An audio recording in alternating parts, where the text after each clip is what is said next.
Hey, we're back on the next part of this E46 turbo project. This time we're installing the Wavetrac differential.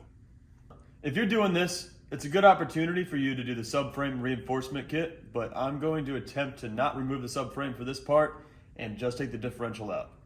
By the way, this is the medium case BMW differential. So what you want to do is drop the exhaust, separate the axles and drive shaft, and then there's 3 or 4 bolts holding the differential on. We'll find out, and hopefully we can slide it out. To remove the diff, there was 3 bolts. The first one being on the rear of the car, holding right here to a bushing, and then the back 2, also with bushings. In order to access these 2 bolts on these ears, you have to remove part of the support for the subframe. This one's in front of the diff, towards the front of the car. There's 6 bolts, 2, I think are 17 and 2 13, or 4 13s. We're gonna end up taking off the case cover, which actually is a mount point, kind of crazy. Inspecting what's going on. I'm kind of excited to see in here because this was a welded differential. You can kind of hear how the weld broke on it. So we're swapping that out, the carrier. Let's take a peek inside. These are 16 millimeter bolts. Make sure you drain this before.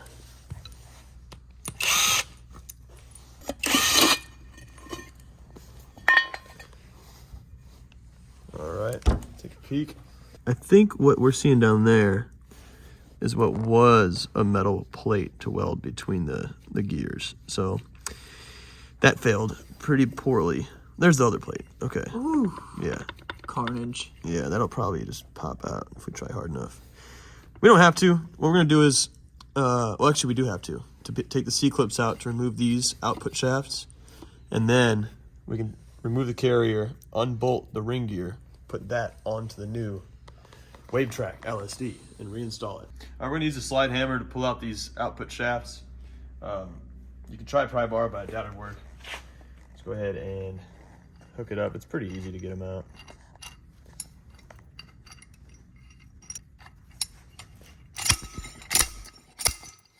Just like that. Make sure you mark which ones are which. This one I marked with pink.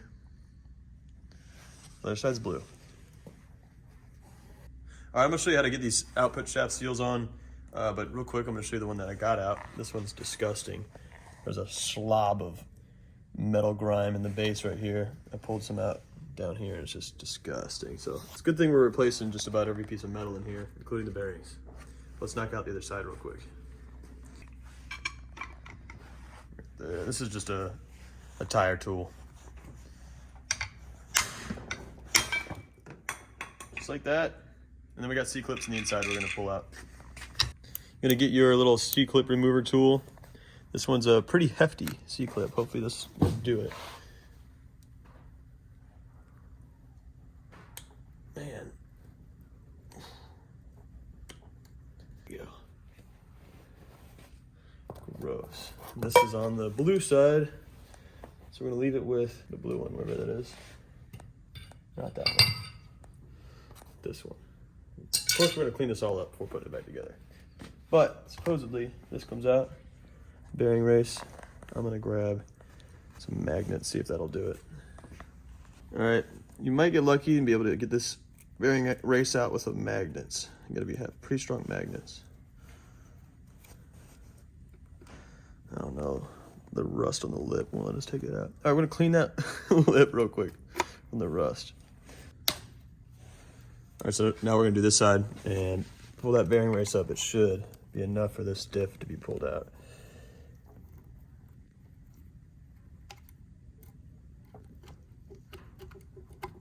Yeah, there we go. Other one.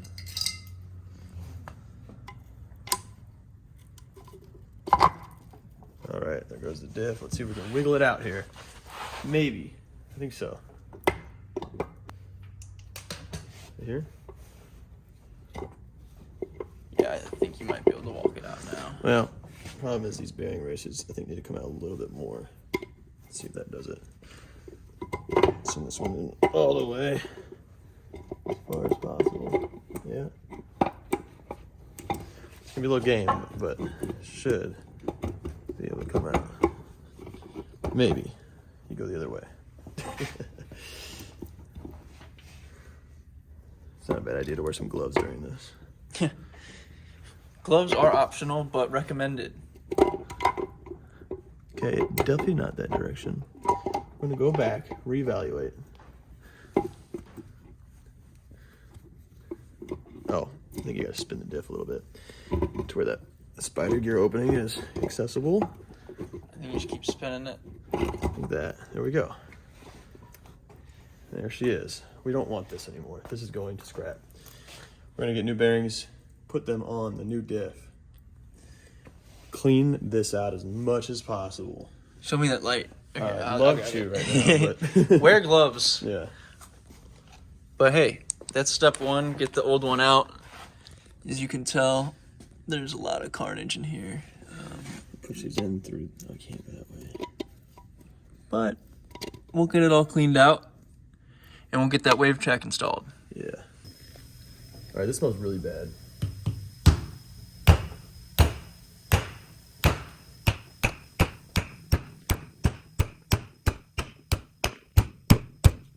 Loosen it up a little bit. Keep doing that. It's almost there. Might be necessary to pop it off with a punch, because now these aren't long enough. So, do your best to stay out of the threads and have a rag underneath to catch it. Let's clean it up and swap it over. All right, before we get into switching the ring gear onto the new differential, we were taking a look at this, and the pinion bearings were really bad. So we went ahead and pressed it out. We just put this whole thing into the hydraulic press, pressed down on this to knock it through. So this has two bearings on it, one on each side. This is the one that it got pressed out of. So we got the whole bearing kit. We're gonna be replacing the pinion bearings, both of them, and the carrier bearings. So that's 4 total.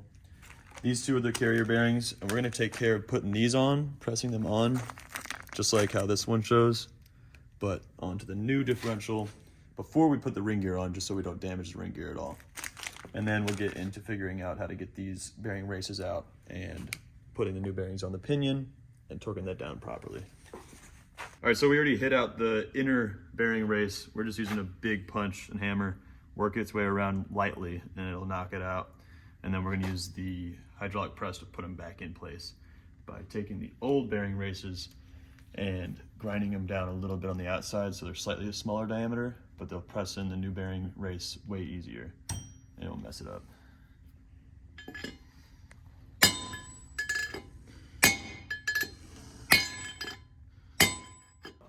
So we tried every possible option to get this bearing race off this pinion. We put it in the freezer, heated it up, welded onto it, used clamps and hydraulic press, and nothing took it off. So we went with what everybody else does, and you cut it just enough. Obviously this is super broken, but you chisel it off. There would be a little hairline crack. You can see right there. So luckily we got this off without damaging the pinion at all. So now we can press on the new one. This is pretty straightforward. You just put it in the hydraulic press and press it down. We have a cylinder that happens to fit perfectly to press this down with. So we'll just get that done and then we'll work on the carrier and case. So we already put the bearing race on the inside. That one has the little washer spacer in between. So now we're gonna do the outside one. It's a smaller diameter. You can take a look at this. This is the old bearing race from the inside. I used the grinder wheel to make this surface smaller on the diameter so that when we press it in to the new bearing, this one doesn't get stuck where the new one's supposed to be. So this one also set up how it should be. It's supposed to have the front faces mirror each other. So basically have this edge touching the edge of the other one when you press it in, and it won't damage the new bearing. So let's go ahead and press this one in real quick. Washer's starting to bend in. As you can see, it's going in.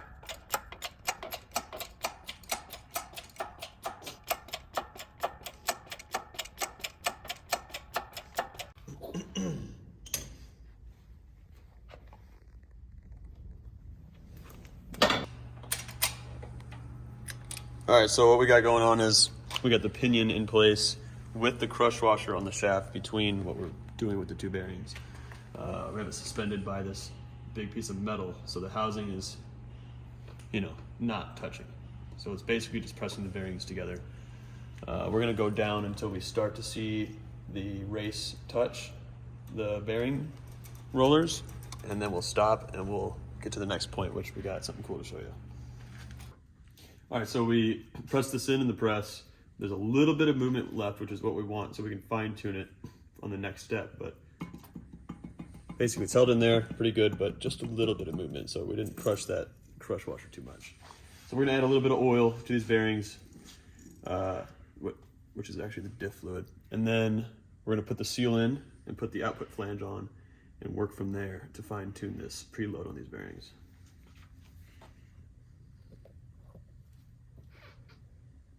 All right, now you're at this point, you wanna make sure everything's super clean. We went ahead and put the new seal in, the output flange seal. So you can use the old output bearing race, just drive that in equally. Get this in, oil it all up with a good, decent amount of this differential fluid. And now what we're gonna do is put the output flange on and then put the nut on, tighten it down, fine increments to where it ends up being at 1.1 foot-pounds of rotational force to spin that bearing. And we'll show you how to calculate that properly, but let's go ahead and throw this on. So installing this to the right preload, normally what you would have is an inch-pound torque wrench, but they're super hard to find because you have to do it from 12 to 24, or actually 12 to 23 inch-pounds of rolling resistance.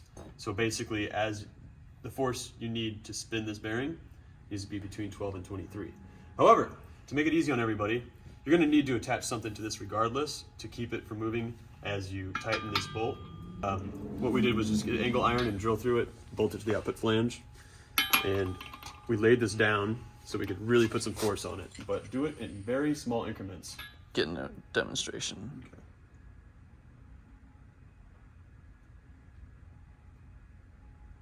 Let's try that. What you do then is measure exactly 1 foot from the center point of that nut out onto your angle iron. And then you can put, what we did was a little earplug, just so there's an exact spot. And you'll take a digital scale, and in ounces, they usually measure, you know, weight in ounces. We got ours to 24 ounces. It needs to be, what is it, like 18 to 30-ish area. Just aim for 22 or 24. What you're gonna do is take that, zero it out as much as you can. It doesn't like being vertical too much, but then you'll press it directly on the center of that. And as you're moving it, you'll read that number. And that'll be the exact force it takes where you're supposed to be measuring on that.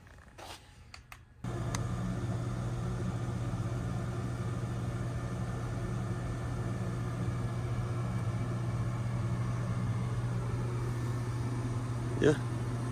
All right, putting these bearings on is pretty straightforward. You just put them in the press.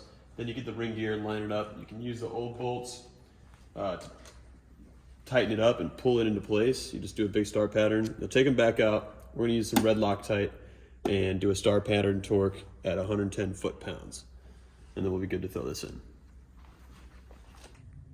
All right, now that we got this all put together, all the bolts torqued down good, everything's super clean, we can go ahead and reassemble it the exact same way we took it apart. We're gonna feed it in at an angle, throw the bearing races in, C-clip them in, and then we're gonna make sure all the tolerances and latches are good so we're set. And then we can seal it up. All right, this is not as straightforward as I made it seem. So you're gonna have to actually cut, file down these edges around here. If you see this profile, you get a pretty good idea.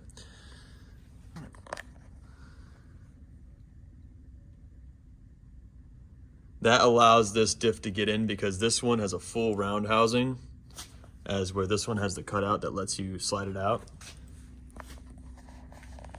So you're gonna have to do that incrementally until you can get it to slide in properly. But then once it's in, you hold it in place, put the bearing races in, do one at a time. One side is obviously a lot easier because you can just put it in and put the C-clip in. The other side, you flip it up like this. You have to guide it into place. You have to hammer it down lightly, and then this C-clip's a lot harder to get in because this is now preloaded. So what you'll do is just get a punch. Where's the punch? Just grab a punch and you'll work your way around hitting this into place all the way around and just make sure that it's fully seated. And that should be good to go. And once you're done, you should have minimal to basically no backlash. There should be a little bit of play, but that's about it. Just make sure there's no weird noises when you're turning it. And from there, good to clean up, throw the diff cover on. I'm just gonna use silicone, tighten it down a little bit, wait an hour, and then fully torque it, and we can go back to installing it after we put the seals on the output shafts. All right, we got this differential all sealed up with the cover on. We just used some gear oil, RTV gasket maker. Then, depending on the bolts you have for the case cover, if they're the 8.8 grade, you do 33 foot-pounds. If they're the 10.9 grade, you use 41 foot-pounds of force. Yeah, normal for that. So now we're gonna throw the output. We're gonna throw the output seals on. All you gotta do is just lightly tap it in. Be careful to get it in straight, and then it'll be flush with the output of that. And then clean these up, lube them up, and tap them in, and we'll be good to throw this back in the car.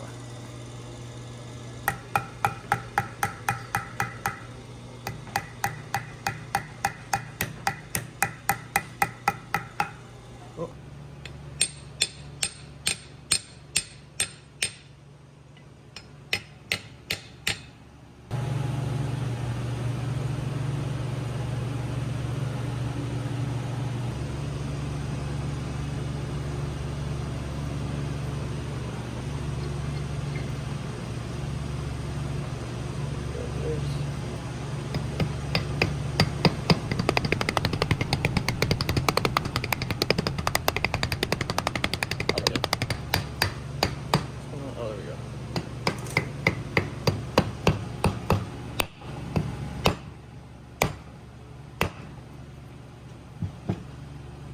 No, not in yet.